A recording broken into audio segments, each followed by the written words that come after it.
special guest today, Mr. Brian Croner, the editor of GrizzlyBomb.com. How you doing, Yo, Brian? Thank you for joining us today. excellent. All right, let's hit it. See, it wasn't you, so you can relax. It had nothing to do with you. It I was wasn't your con- fault. I was convinced I broke the whole system. Yeah, you broke the internet. No, not you. You're no Kim K. You don't have to worry about it. So anyway, let's hit it real quick news, and then we're gonna jump right into our topic. News of the day. One thing that we had George Takei kind of come out and bash Marvel for their lack of casting the Asian ancient one. And GQ, you Oh had a my. yeah, you had GQ, you had a take on it that kind of runs counter to what Mr. Takei had to say. So why don't you hit it? Real quick, just to kind of sum it up, I mean, George Takei, great guy, awesome. Everybody knows him as Sulu from Star Trek. Came up obviously in a different time back in the 60s when an Asian on TV and also a African American with Michelle Nichols being on TV was a huge rarity. Obviously, they were pioneers back then. Gina Roddenberry, of course, is to thank for that. But be realistic now. You moved forward 51 years, and here we are, 2016. China is a force to be reckoned with when it comes to the box office numbers. I mean, overseas, China is basically 80% of what you make overseas. Hmm? So if there's an issue, with casting a certain person or setting it in a certain area in the film, I'm sorry, Marvel slash Disney slash whatever they're in this to make money. And if there's a segment of the world where they got this train rolling, I mean, this is a freight train. Every single Marvel movie makes serious amounts of money. And when you're playing at this level and you're playing with these stakes and the amount of money that goes into all of these films, you can't really afford to have, some weird backlash come up and derail the whole thing because you want to appease people that say, oh, you need to get an Asian person to play this part. It's like, no, we created the character. We can do whatever the hell we want. End of story. Make the money. That's the bottom line. I see what you're saying, but personally, I don't believe that a supporting character in a Marvel movie is going to affect Marvel's sales. Like, had they got a Tibetan actor to play the Ancient One, I don't think there would have been boycotts or anything in China. I think, Hmm. like you said, Marvel they're steamrolling. They're going to make money regardless, and I don't think you're ever going to lose money sticking closer to the comic lineage. Sticking to how I don't have a. At the same time, I'm not mad about the casting, but I don't believe Marvel's reasoning for it. I can tell you one thing though, that if you guys remember the Avengers Part Two, the surgeon that they did the surgery on Tony Stark or what have you, and helped create a Vision. Was it Yeah. Avengers 2 or was it Iron Man 3? No, I'm trying to remember that one. was, that was Avengers 2. Helen Cho. That was Yeah, but she Avengers was in 2. both Yeah. of them, if I remember correctly, She right? was. One of No, those two movies. No, she was they had- only in Avengers 2. Yeah, I could have sworn she was at the end because when did Tony Stark get the thing taken out? Wasn't that Iron Man 3? That was the end of Iron Man 3, but it wasn't. Yeah, They didn't she show had- the It wasn't doctor. her. Yeah, Never showed no, the doctor. she had an extended scene in China. Oh. So they do think in that aspect that a certain celebrity or whatnot will and could help produce, and she's not even a minor character in that, but they went enough to make an extended scene just for China with her in it. And that makes sense. What doesn't make sense to me is them saying by putting another Asian person in this movie, we're going to hurt sales in China. It's the whole Tibet thing. Like Right. Tibet thinks they're just gonna think it's political, and that's the problem. Like they think Tibet, they own it. Tibet thinks they don't own it, and free Tibet and all this other stuff. People just started losing their wigs over it. I think if that is what the reason why they chose to go a Celtic ancient one, then that's probably the reason. They just don't want to get political. I can see it both sides though, because one side you want to fulfill the character to what they created in the comic book, because that's basically what Marvel's been doing since they started making the movies. And on the other hand, you can understand that if China and takes it the wrong way, we don't know who in China take it the wrong way, but you don't know. You could fart the wrong way, and then you just piss off a mob boss or something like that, and then you're losing your toes or something. You never know. You don't fucking know. So, I mean, I think they're trying to play it safe.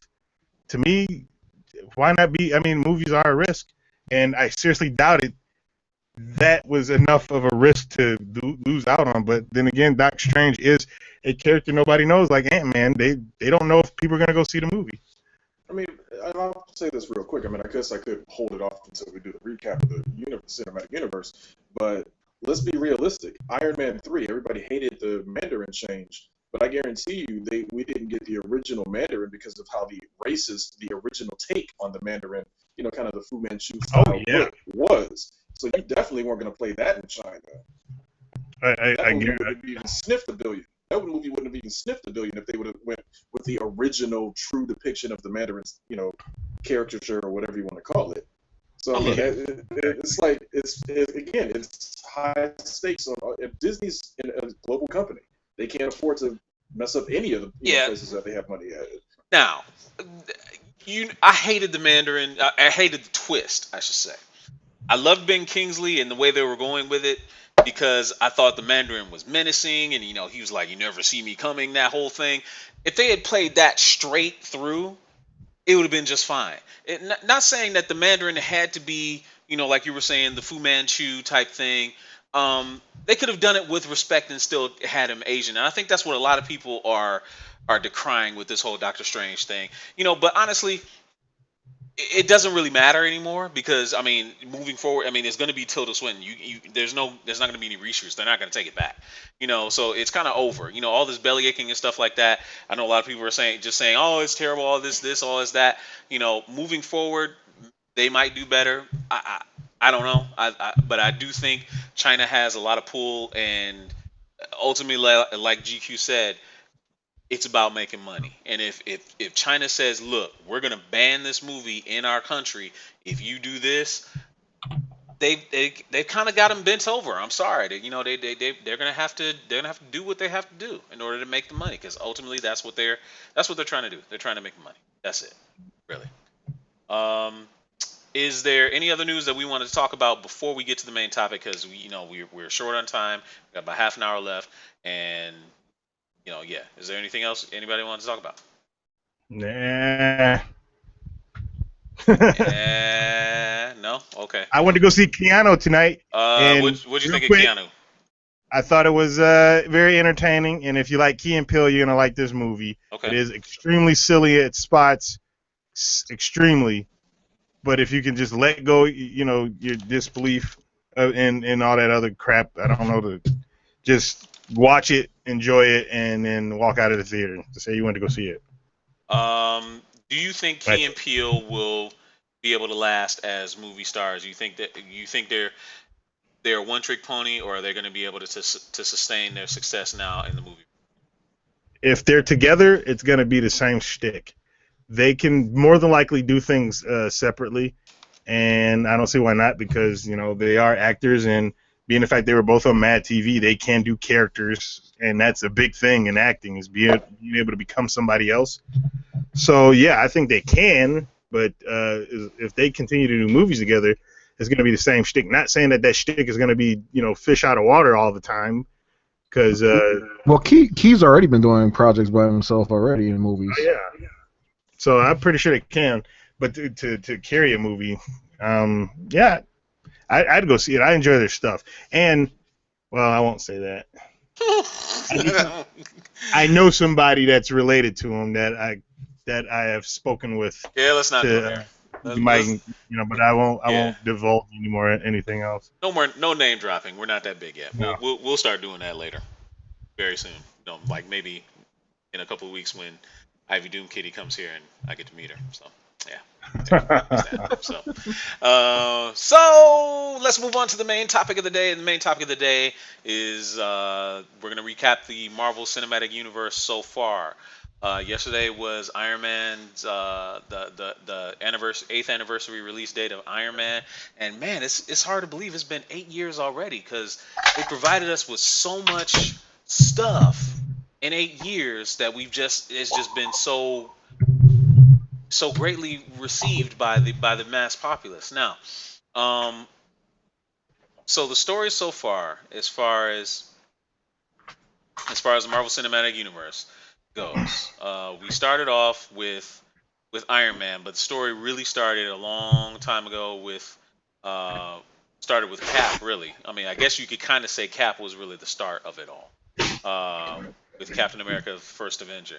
And that movie, while it had a really great director, um, and I forget what his name was. I forget his name. But he directed the Rocketeer, and I thought he was a perfect pick to do that movie, being a period piece set in that time. Um, I think Captain America: The First Avenger is woefully underrated by a lot of people. Um, I think a lot of people consider it one of the Marvel movies. What do you guys say? You think Cap was one of the more underrated movies that we've had in the Marvel Cinematic Universe? Brian, what do you think? You're Yes. first up. Uh, yeah, I mean, Captain America was one of those when it first came out. I saw it, I liked it, but I didn't love it. And I think it's almost better now when you go back and rewatch it. Whereas I think a lot of them lose something on multiple viewings. I think Captain America gets stronger, and Hmm. it's definitely has a reputation as being one of the weaker ones. But um, Chris Evans casting, he's perfect as Steve Rogers, and I really enjoy the movie. But yeah, it's definitely got one of the reputation wise is one of the weaker of the series. Not as much as like Hulk or the Iron Man sequels, um, but Now, yeah, I would. one of the things I was going to bring up too is that in Captain America: The First Avenger, we had the Red Skull as a villain, and the object that everybody wanted to have was the Tesseract, uh, which everybody believes is going to be the space gem, space infinity gem. Um, but I've always been bothered that the Red Skull has never come back. Now I know all about Hugo Weaving and his kind of massive boycott of Marvel movies. Doesn't want to do the role again, even though he's wrapped up for. I think he's under a 3 year 3 movie contract to do those movies. Um, so I guess what I'm asking is, uh, Cosmic the Tesseract was the first kind of really out of this world item that we've had introduced in the Marvel Cinematic Universe. GQ, where do we think that the Red Skull is, and does he even matter anymore? Really? Um, honestly, it doesn't matter, to be honest. I mean, again, they left it open ended. You know, the Tesseract possibly transported him to some other side of the galaxy. Blah blah blah. But I mean, it's like nowadays, it's like okay, he would be fun to bring back, but why? I mean, unless you do another Captain America movie, and we're already marching forward to Infinity War. So, Yeah. only person I care about now is Thanos. I mean, Yeah. Marvel Indeed. has gets all sorts of flack for its villains being weak, as people like to say.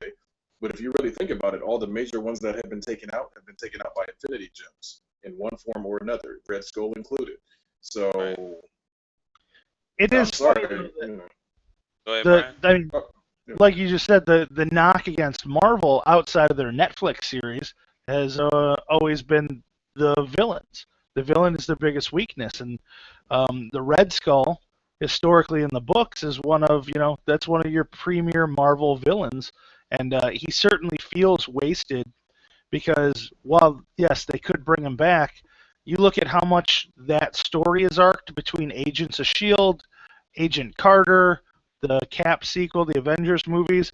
It seems like we're so far removed from Red Skull. Um, I don't know how you organically bring him back at this point. It just Yeah. seems like we've already moved past him. Yeah, and that's unfortunate because I thought for the longest time that that Robert Redford's character in Winter Winter Soldier. Soldier was going to turn out to be the Red Skull in disguise. That would have been an awesome reveal. I mean, even as much as awesome No, as Hydra would have been, that that would would have been an that would have been awesome a reveal. horrible that would have been a horrible throwback to that one Captain America movie when he had that Italian dude wearing makeup trying to say he was Red Skull. Okay, you got a point, man. Yeah, I you would got a have point. personally You got me there. tracked down and shot the Russo brothers myself if Yeah. that would happen. Yeah, Come you on would have got now. me there. You would have got me there. Oh, okay.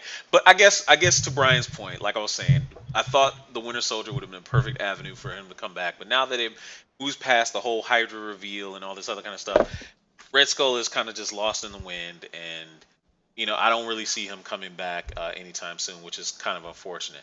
Um, so moving forward, we had Iron Man be the kind of the second most important film moving the story forward.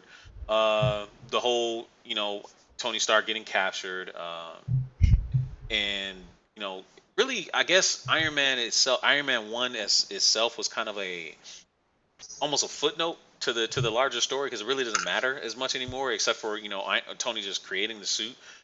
But anything coming out of that, other than him creating the suit and and kind of launching this whole superhero type thing, um, it's kind of like a forgettable thing. Iron Man One, even though it stands up very strong to reprise. I have to admit, anytime it's on I FX, I'm can't tuning see in. that one as forgettable though. I I mean, can't see not that one as forgettable. forgettable. I guess. Not story wise, but Yeah, that's what I that's the mean. real first step. Right, right. And the I Nick mean, Fury story thing, wise. like Yeah. the Nick Fury thing, see, watching that, and I watched that in Canada for the first time. I happened to be up in Montreal, Canada, when that came out, and just the reaction to, holy shit, is that Sam Jackson? Right. Did he just call himself Nick Fury? Did Uh-huh. you just say Avengers? Uh-huh. So it's like, no, that's not forgettable at all because it takes you back to that. Holy shit, are they really going to do that? Right. Nobody believed that there was any possibility that an Iron Man movie would, for one, relaunch Robert Downey Jr.'s career, True. but for two, be the first step into this Larger world. world. All of these things, and we're going to have, and the line was perfect. You become part of a bigger universe. You just don't know it yet. So I'm sorry, Iron Man 1 to me is still, because it's the first one. Yes, storyline wise, Captain America is first because of the time, but Iron Man was like the gateway for a lot of people that are watching Marvel movies right now. Because Iron Man back in the day was a throwaway nobody character. Yeah. I didn't like Iron Man until I saw that movie. That movie's important too because I think now Marvel's such a powerhouse. People forget that was a big gamble for them.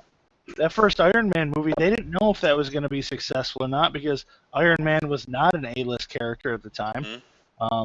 And the fact that it blew up like it did made the whole rest of the Marvel universe possible.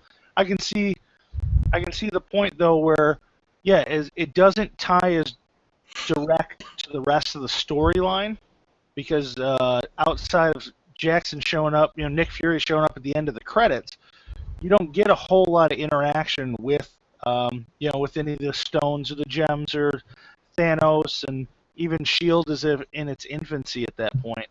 And because none of the other characters, the other Avengers at least are involved, it doesn't tie as directly into what's going on now.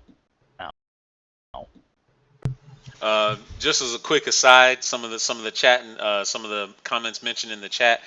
King Takeem 83 says Thanos has Red Skull hemmed up in his asteroid throne room. I could see that. That'd be pretty funny. I could see that. But anyway, Kahuna and Dido, I want to get you guys in. Story-wise, Iron Man and Iron Man 2. Iron Man 2 obviously was a super hyped movie, but kind of really disappointed a lot of people. Wasn't quite as good as Iron Man was, but story-wise, they also, both of them, didn't really they don't really move the story forward, I guess you could say like that. And what would you say? And of course, we had another throwaway villain in Whiplash in Iron Man 2. But I guess it was the first. I guess Iron Man 2 has a semblance of importance because in that end scene when Tony's getting his evaluation from Nick Fury, and he sees like the Hulk in the background. There's that map that has Wakanda and all these other kind of things going on. Let you kind of like the Easter egg, letting you know that there's this bigger thing kind of going on. Talk a little bit about the importance of Iron Man 2 to the larger story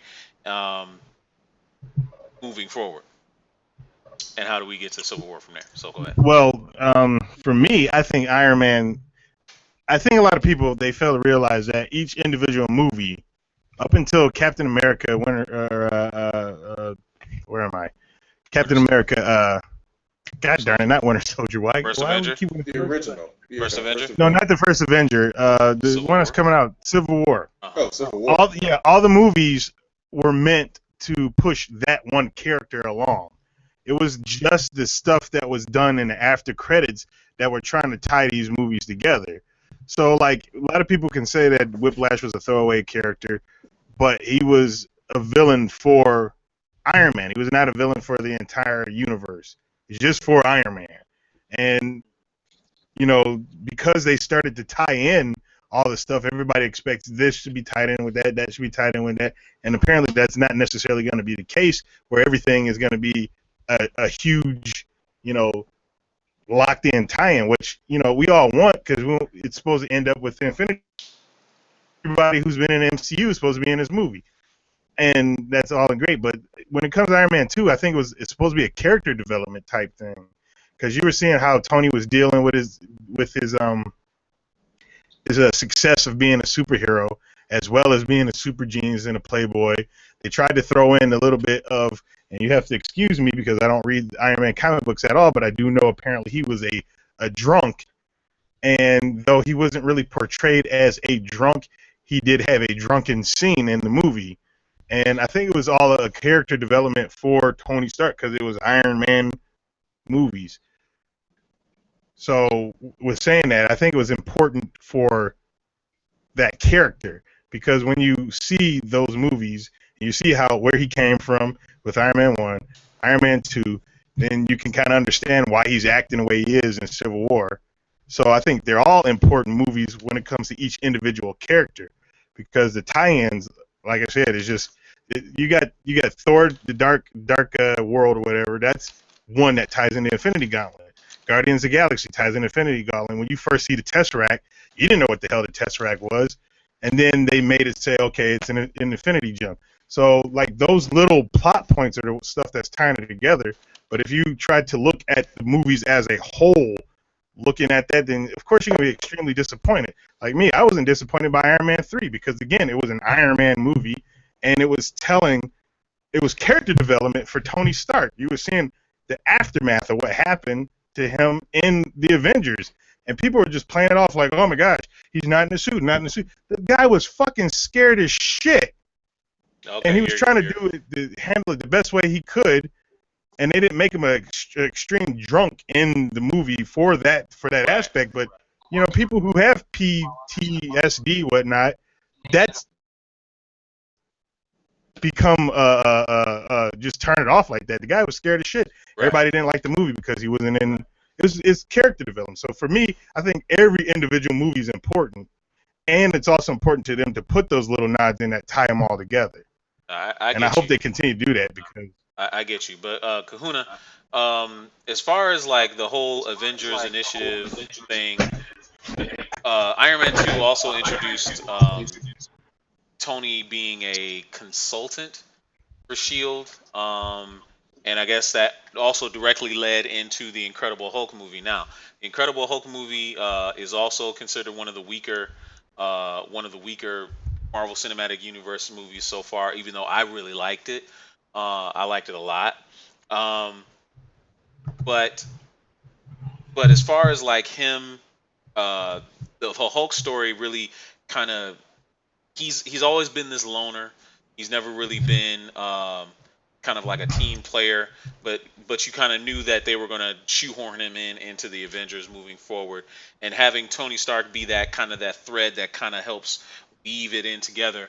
Speak a little bit about the Incredible Hulk as a movie, and also the story and how it kind of progresses us along towards the Avengers as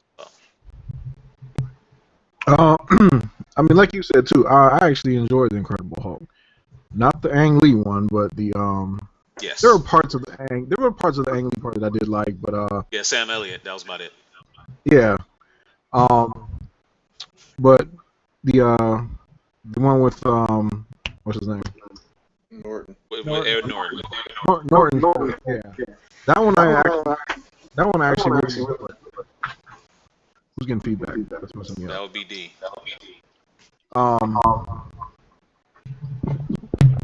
I'm sorry. Could you repeat the question? That kind of threw me off. I was saying, can you talk a little bit about the Incredible Hulk and how it, the movie helped push us forward towards the Avengers? And I know Tony Stark was there, that post credit scene to kind of help, you know, weave everything To help into, push the Hulk. yeah, Yeah. yeah, Yeah. Um. Yeah. Having Tony Stark in there at the end, that definitely helped push the Hulk into the storyline, which is a good thing. I mean, now we're wondering, well, Hulk. The rumor is Hulk is supposed to be in Thor Ragnarok, right? that's true. Yes, he is. Yeah. So it was good to see. It was good to see him in the Avengers and both Avengers movie. And now everybody's wondering, what's going on with the Hulk. No, are we going to get Planet Hulk? Are we going doing this, doing that? Um, Being that he's going to be in Thor, I think that's going to be awesome for the storyline. Yeah, we'll see Um, where that goes towards the end. But yeah, we also, but it also gave us William Hurt's Thunderbolt Ross. Um, and which he was, I which thought is he was awesome, really Ross. good. Yeah, I thought he was a really good Ross. As far as his drive, like he wanted to capture Banner, and we never really know whether he really was just where he just wanted to lock him up, or whether he really still wanted, whether he really still wanted to weaponize him. But you kind of saw that. You kind of saw that government mentality of having enhanced weaponry, of being bigger, faster, stronger Yeah, soldiers, weapons. Of course, like with the abomination and stuff like that, and they'd be willing to go that far. Go as far as they can to make it happen. Um, okay, so Brian, I'm also going to bring you in now to talk about Thor, which was kind of like the next movie right before the Avengers, I guess chronologically. Um, Not a lot of people knew about Thor. He wasn't. He never really was that popular outside of like hardcore comic book fans. But talk about how that movie kind of also helped push the narrative forward because it introduced a, an alien element into the Marvel Cinematic Universe.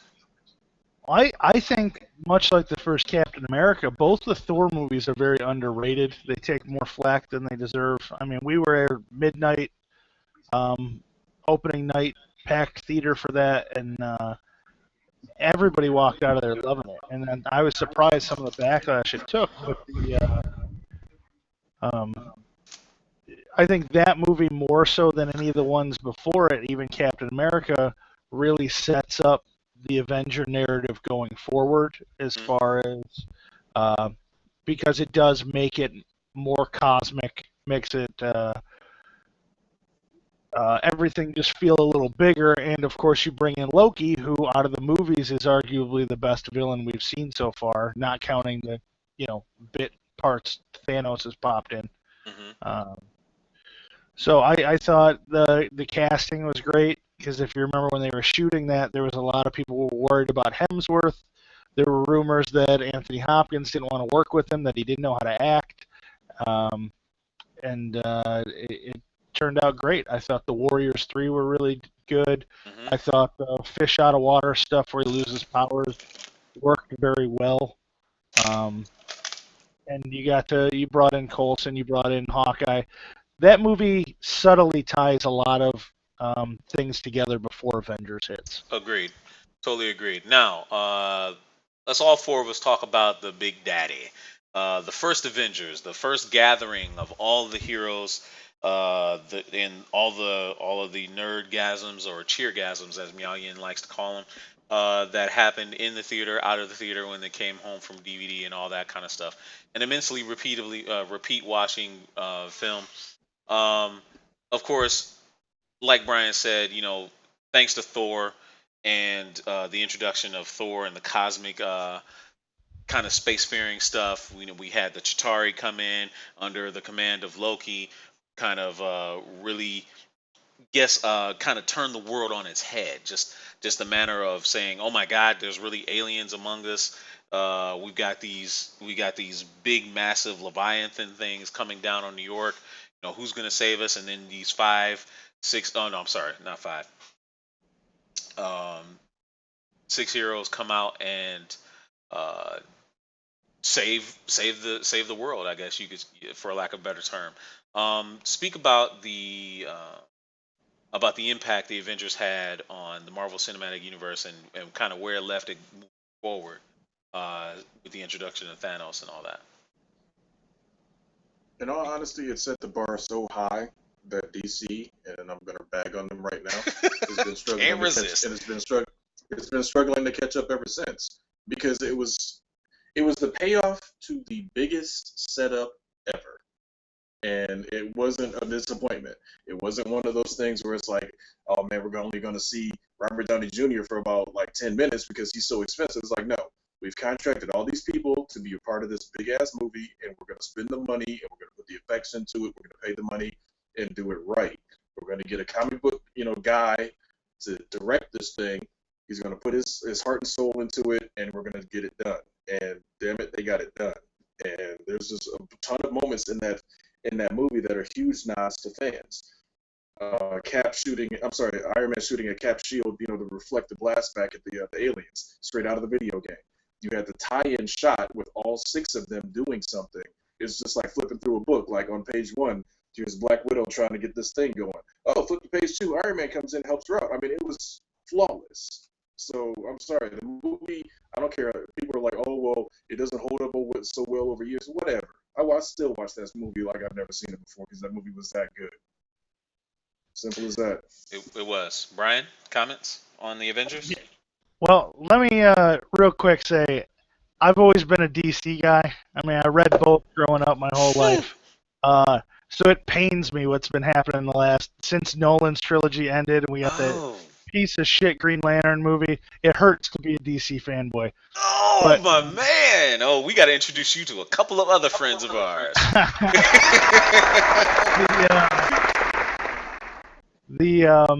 The Avengers was phenomenal. I mean, when that came out, I still think The Dark Knight is the best comic movie of all time. But when the Avengers came out, I've never seen crowd reaction. That was a movie theater movie if you've ever seen one. And some movies are made for the theater, and some it doesn't matter where you see them. That was when you had to see it at the theater. Even as much as Hawkeye and Widow got bagged on by people who weren't necessarily fans of comics, they're like, why are these guys in there? I think their dynamic is one of the best things about the movie. I think Joss Whedon quieted a lot of people because the big question mark going in was how can he tie all these characters together and still make a decent movie? How is there enough screen time for everybody? And he did it perfectly. And thank God he scrapped the original script because if you remember when he came in, he just threw out the script they had and started from scratch. And yeah, I mean, there's not much bad you can say about that movie. So No, there isn't. That's from a DC slappy. So We appreciate that added perspective, my friend. We do. We do appreciate that. Kahuna, Dido, any thoughts on the Avengers before we move forward? Well, for me, I thought it was. Oh, you want to go? You go first.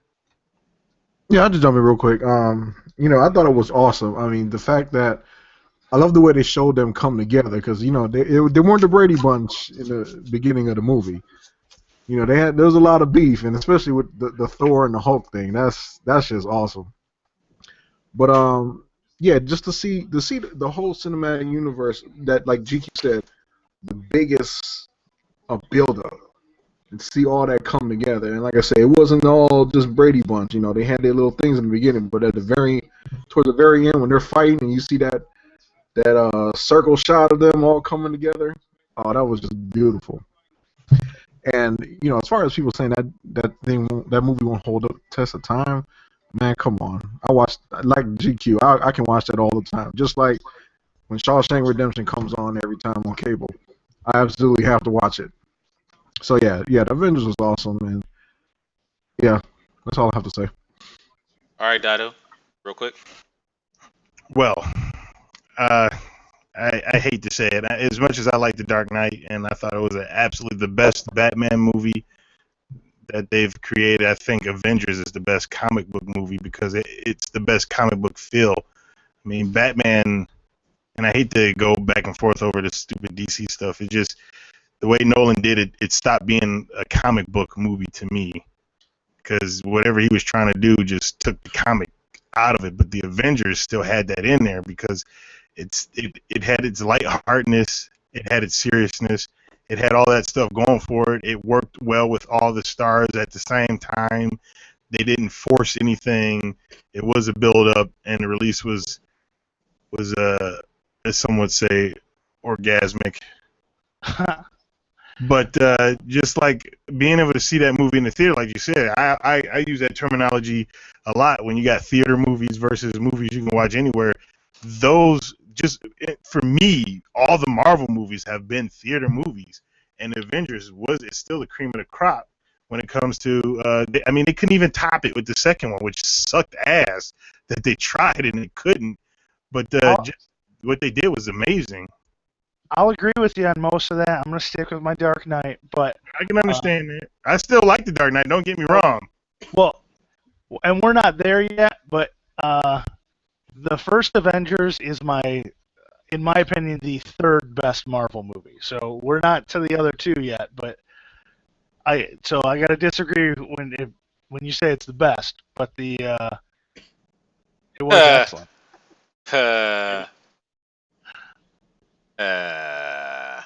Don't let that don't let that DC fanboy boy buy a show, man. Not too much. No. Hey, I No, love he's the saying out of- Avengers. he's I'm saying out saying of- no, he's there's saying out of two the other Marvel movies. movies that I think are even better. Oh, okay. But Okay. the thing is with and not Fox Marvel, not the shitty. Yes, let's leave them out of this, huh? Yeah, Marvel Studios has two movies that we're getting to that I think are even better. But I have to give credit because these aren't like normal movies. This is a series, so every movie builds on the other ones. So whereas now we can all agree Avengers is better than Age of Ultron was. Mm-hmm. Anything you liked in Age of Ultron was made possible because of the first Avengers movie. I mean, everything is a continuation. So I love the series as a whole, even though I'm never going to sit down and watch Iron Man 2 again, probably. Really. Not gonna blame you. Not gonna blame you. Here's a little note from me though, and even though I own each and every one of them on Blu-ray, they're sitting next to me in the box sets. I have yet to watch any of them outside of the movie theater. Oh, really? Yeah, not one. I have not sat down and watched not a one. You know what? Really? I kind of enjoyed. I mean, I didn't mind Iron Man 2 so much. Oh, boo! I mean, I liked it, man. You know, my favorite scene was when they were in the kill box. Yeah. That scene No, was awesome. I don't like Iron Man 2 at all, but I will admit, even that was the first time I saw it. The theater was fun, but then that was one I saw all these multiple times in the theater. And Iron Man 2 definitely there was a huge drop off the second time I watched it. I think the problem is with Iron Man 2 though is it's like it was kind of like you didn't need it because he was the only one out of the original Phase 1 that got two movies. Cap got one movie, Thor got one movie. And That was his reward for starting it off, though. No, exactly, and like I said, the story was just kind of like we need to bring War Machine in, so how are we gonna do it? Well, let's do another movie, and then they did it, and like I said, I liked it because again, like Kahuna said, that Killbox scene, I was sitting in the theater just wringing my hands like, oh god, here we go, I finally get to see War Machine cut loose. And they didn't disappoint because they got my man that did Samurai Jack to direct that part or the storyboard or, basically do that part. And you could tell. It was just like, oh, there's so much stuff going on. This is awesome. I got to come back and see it again. So Iron Man 2, I see what you're saying, definitely as far as it being one of the weaker ones for sure. Well, that helped redeem it a little bit, Well, as much as I love Don Cheadle and War Machine, I think Iron Man 2's biggest problem is it was too similar to the first one. First Iron Man, he fights a guy in a suit. In the second Iron Man, he fights a guy in a suit. Yeah. And that's, I agree 100% there, yeah. And I think that's one of the reasons that people bag on the Marvel villains so much. They have a tendency to match up heroes and villains who have almost the exact same power. They did it in Ant-Man, they did it in all the Iron Mans, they did it in Thor. It's more interesting if they were to take, a villain who had the exact polar opposite powers as the hero. Then you have to get a little more creative, I think. Just as a quick aside, and we'll move on really fast. GQ, I got a whole nother clip to add in that little assault rifle you got pointed at DC. Just heard Captain America: Civil War has broken Batman vs Superman: Dawn of Justice advance ticket sale record. Well, I mean that. I'm sorry. I knew that was coming. They're closer to times when let's just be real. They're closer to times when school is out. Granted, BVS came out on Easter week or whatever, so they really should have killed it. But Hmm. let's just be realistic. Parents know full well, looking at this film, they can take their kids to go see this. There's Hmm. no No second fear. thoughts because Yep. even in our group, we've had a couple of parents that's like, hey, hold on, you guys have seen this. Can my kids see this? Is it gonna be Hmm. too much for them? That Blah, was blah. A almost couple of that was people almost the asked first that. question they asked. Yep. You don't have to ask it for this. It's Hmm. good. You know it's PG-13. You know what your kids can handle. All So let's Well, right. just be the other realistic. I mean, yeah. Go ahead. Real the other quick. thing here too, and again, I bought advance tickets for Batman, Superman, and Civil War, so I Hmm. contributed to both. But all the buzz about Civil War for the last year has been positive, and all the buzz around Batman versus Superman leading in was Mixed. largely question mark or Yeah. negative. And it was, I think a lot of people went and seen it just because, like, well, I got to see it. It's Batman Hmm. Superman. It's Hmm. probably Yeah, going to suck, but I have to see it. Hmm. it's kind of Yeah. why I want to go Hmm. see But it. I think another part of that though, because I know Dido and I kind of have similar thoughts about Man of Steel.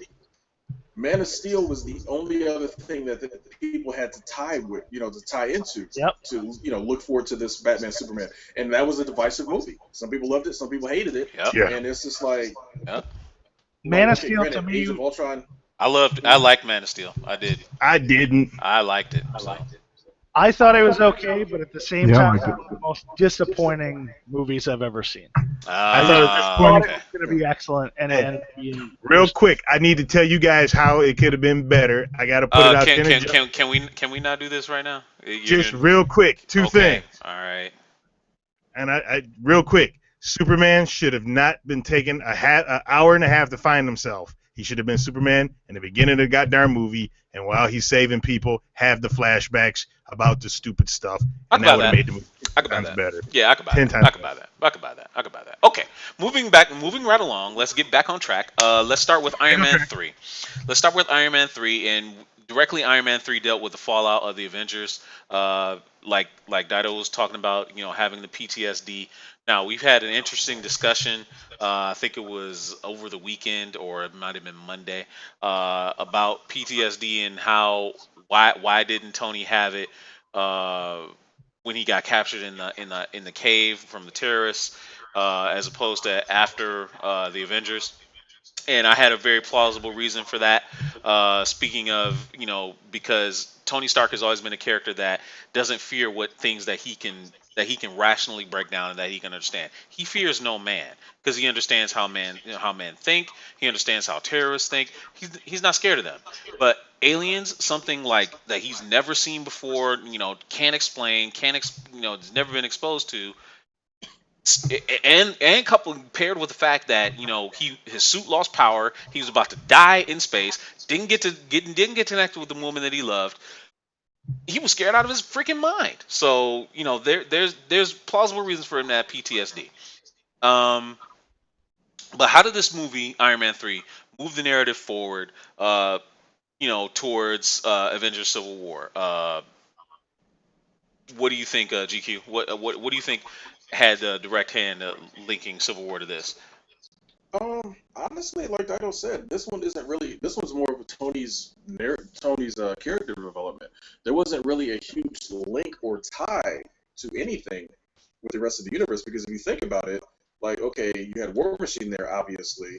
The president got kidnapped. Shield wasn't involved. None of like the usual suspects were like anywhere around. This was basically a Tony-centric movie. Basically showing like you said his PTSD and all that other sort of thing. So I think this one isn't a Civil War tie-in. I think this is more or less the only real thing, and it's really kind of a callback to Avengers, is he saw that there's way bigger threats out there than what we're thinking of. Like this isn't like the little alien army that's cute, but in his mind it's like, dude, this is more than I can, like you said, more than I can process. So I think that essentially is your takeaway too. when you see an Age of Ultron and some of the other films, it's like he gets the paranoia of, damn, I was on the other side of the galaxy. There was an invading army. Damn near died, and we got to do something better. And I think that's where you get your takeaway. But I mean, like Dido said, it's really more or less about his character development because you notice, he removes the arc reactor from his chest. Goes basically normal now. And it's kind of allowed it to be like, hey, I am Iron Man, but at the same time, I am not a slave to being Iron Man. I'm Iron Man because I choose to be, not because, well, damn, I got this hole in my chest. I may as well do something with it. Because like I said, he basically took that out. He could not be Iron Man or whatever, just make suits and let somebody else wear them. But he does it as just basically as a feeling of like, look, I have this responsibility. It's the Peter Parker thing: great power, great responsibility. So I think that's what he's learned, so to speak, in this film going forward, and I think that's part of the reason why it's like he takes a little bit of ownership of, what, we do need to be put in check. That's how I would tie it together. Okay. Anybody else have a comment on Iron Man 3 and how it might move the narrative forward towards Civil War? Well, remember what was the name of that stuff that was inside those soldiers' bodies that caused them to explode? Extremis. Yeah. Wasn't he like involved in some way of creating that? Back when he made the war, because like I said, I hate to say it again. In a very minor way. In a minor way. Well, yeah.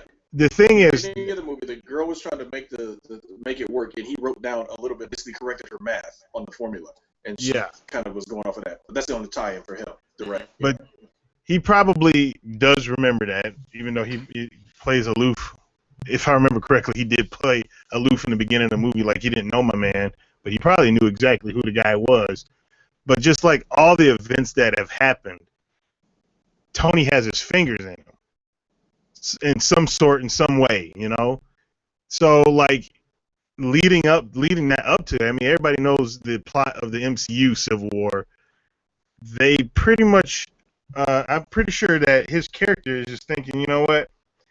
If I'm on this side and I'm doing this, people won't look at me like I'm the one that's starting the crap if I'm on this side, because they should probably blame him for everything. Like, shit, what the hell's going on, man? So I think all that stuff is leading up to Civil War, just slightly here and there, just because, I mean, New York, the Avengers stopped the friggin' suits from blowing New York to hell. And if I remember correctly, Winter Soldier came after that. There's people who were part of the suits that were Hydra. So of course that's probably why they wanted to do that, because they have no really reason to. New York, whatever, just blow it up. Hell Hydra. Yeah. Okay. Nice homage to the late great Gary Shandling. So the next movie after that one is probably one of the better Marvel films of all time, and that would be Captain America: Winter Soldier. This movie was a game changer in I don't know how many ways for the Marvel Cinematic Universe in general. From the fact that Captain America, that we really kind of got to see Cap in action. I think this was the movie that kind of catapulted Cap away from where's the connotation to Superman, because you guys remember Captain America was almost synonymous with Superman, saying oh, he's a Boy Scout, he's this, he's that, and I used to always have to tell people at that time, I said, no, look, Cap does the right thing, but dude is a soldier. He is a straight up soldier. Dude knows how to handle himself. He ain't no punk. If you square off against him, he's going to put you down. And this was the action in that movie illustrated that beautifully. This was the first movie that the Russo brothers ever did, and I thought it was an excellent film. So Brian, talk about the Winter Soldier and how it moved. And this one probably had the biggest piece of moving the narrative forward for Civil War. Well, and this, like I said earlier, there was a couple of them I think are better than Avengers. This is one of them. To me, Winter Soldier is the best movie that Marvel's made to date because a couple reasons. First, it does a lot of things that Iron Man 3 was unable to do. And Iron Man 3 was sort of your litmus test. Can they go back to doing an individual movie after the Avengers? Mhm. Now that everyone, got what they wanted, they got to see the team, how do you go back to one person? And Iron Man 3 wasn't bad, and I love Shane Black, who wrote and directed it. If you look up his resume, it's gold. If you grew up in the 80s and 90s, Shane Black, you like Shane Black, whether you know it or not. So I was disappointed in Iron Man 3, but Winter Soldier was just, it had everything I wanted. And the Russo brothers, before it came out, they said, with this phase of Marvel, we're going to do different types of movies. We're not going to do superhero movies. We're going to do all sorts of different stuff. And with Winter Soldier, they're going for a 1970s espionage spy thriller, Mhm. which again was so cool that they cast Robert Redford, who did a bunch of that stuff back in the 70s, like 3 Days of the Condor. Mhm. And Captain America is my favorite Marvel character. I've been reading comics 30 plus years, and I think he was always towards the top, but Chris Evans sort of made him number one for me. Mhm. And this movie, the way they used what's his name, Zola, Mhm. Armin Zola, Yes, Arnim Zola. um, Yes. and the way it was also the first time that the Agents of Shield show really mattered. I mean, you didn't have to watch the show, but it was the first time where it's like it was directly tied to the movies, and Winter Soldier changed the entire format of the Marvel universe moving Mhm. forward from there. Indeed, it did.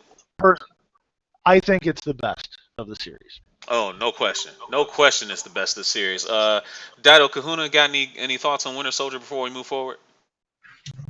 Yeah, but did we skip Thor 2? Okay, well, see, I addressed this in chat. Oh, maybe you didn't see it because it was in the Twitch chat. But the reason why I didn't necessarily address Thor 2 is because Thor 2 was such a standalone movie. It didn't really move the Civil War narrative at all. It was, Oh no, it, it was, that's more of the Infinity War. yeah, yeah. It That one, did introduce Ether, though. Thor 2 gave us one of the Infinity Gems. that Yep, part it is actually true, but that doesn't established really, what was yeah, in yeah. Infinity But Gems. it didn't really move forward the narrative for Civil War. I get It what you're was, saying. yeah, I yeah. get You what see we're what I'm getting saying? at. Yeah, yeah, I get what we're getting at. I get it. But yeah. Okay. go on about the Winter Soldier. Now, I think it's kind of like flip flop because, like, though I said that the Avengers was the best Marvel movie, I still prefer Winter Soldier, kind of, because Mhm. I don't want to talk too much about Civil War being the fact that I've seen it already, because I don't want to throw stuff out there and get Mhm. people. We could talk about that afterwards, but as of right now, maybe not next week. Maybe not next week, but as of right now, Winter Soldier is my favorite one because it had the seriousness that I liked about a lot of the Mhm. movies, and I really liked what they did with Captain America because, unfortunately for me, I'm catching up when it comes to comic books because I didn't read them as a kid because I like a beginning and an end, and comic books are so damn convoluted for me. It freaking pisses me off, so I just Mhm. don't read them. So, me being able to see how Captain America is in the movies because that bullshit that we got back in the day with Captain America. Oh my god. Wait, you're not talking about those straight to TV movies with Red Brown, are you? Yeah. Crap like that. I mean, it made you just like, oh, Captain America, man, he sucks. But Yeah. this does not suck. And just, I think how it pushed the narrative to Civil War is because you saw what Cap was going at, and he does not believe that I should just follow Orders your blind. orders because Yeah. you're telling me to do it. Exactly. I will follow my heart to make sure that I know what I'm doing is right. Exactly. And that is the narrative to Civil War because the whole Hydra thing is like, Cap is like, man, these people that I've been following for fucking years. Mhm. Granted, he was frozen for 70, but Right. like, this is what is going on. Are you kidding me? This was happening behind the scenes, Mhm. and they can tell me to do anything. I'm just supposed to do it. And it's like that's not gonna happen. If I'm gonna see somebody in need, if it's an old lady needs to cross the street, I'm gonna fucking stop traffic and I'm gonna help her cross the street. Right. I don't give a shit if a fucking ambulance is coming or whatnot. I'll stop that ambulance to help this old lady because I feel that's what's right. Right. So Winter Soldier is basically that in a nutshell, because what did he do? He went underground. He was like, basically being defiant. The whole did they tell him to stand down or something like that in the movie? He's just like basically like, no, fuck this shit. I'm gonna do what I gotta do. Well, see, Real quick, and go ahead. Those two words are becoming my most hated words in moviedom. Stand down. TV shows, Stand TV down. shows, and movies. It's like, stop saying stand down. Stand down. Stand down. Yeah. Every TV show like throws that out there now. It's just like, stop it. Right. And it never Find worked. something else to say. Exactly. It never worked. Stand down or freeze. Like the criminal is actually gonna do that because you said that. Yeah. Like, no, that ain't happening. But real quick, also Kahuna, the other important thing about Civil War, I thought was pretty interesting, was pretty much the deconstruction of Shield. Because even when Nick Fury was saying, oh well, we just need to get Hydra out, and Cap was like, no, it all goes. It's all going. I'm destroying it all because I don't trust none of y'all anymore. So I thought that was a pretty poignant scene as well. What do you think, Una? Yeah, that was the awesome part. I mean, the whole movie in all is just an awesome movie. Like I said, it didn't feel like a comic book movie. It was like a spy thriller movie. I mean, the action scenes were beautiful. I mean, when you saw Cap going against Winter Soldier for the first time, and that street scene, you know how many times I watched that scene? Man, that was awesome. Yeah, I would have to say, like Dido said, until Friday, Winter Soldier is, the best movie so far. It was awesome. Yeah, it was. All right. So moving forward, we did address. Oh, I'm sorry, Brian. Go ahead. I just one quick thing. Another thing about a Winter Soldier, and it might be kind of sappy, but to me the most heartfelt, touching moment in the entire Marvel series so far is when he has to go visit Peggy Carter, and she's got Alzheimer's. Especially if you've watched Agent Carter, and and as we learned in Ant-Man, and we see how instrumental she is throughout the series, setting up S.H.I.E.L.D., carrying the flag for Cap after the war. That really sort of humanizes him. And I think Marvel's done a good job humanizing most of their characters, but to me, that's one of the best scenes in the whole series, and there's no costumes and there's no fighting, and it's just well written and yeah, I agree. Like when they showed that scene, I was like, dude, that has to suck. Yeah. All right, so we already briefly talked about Thor: The Dark World, so we can jump right into Avengers: Age of Ultron.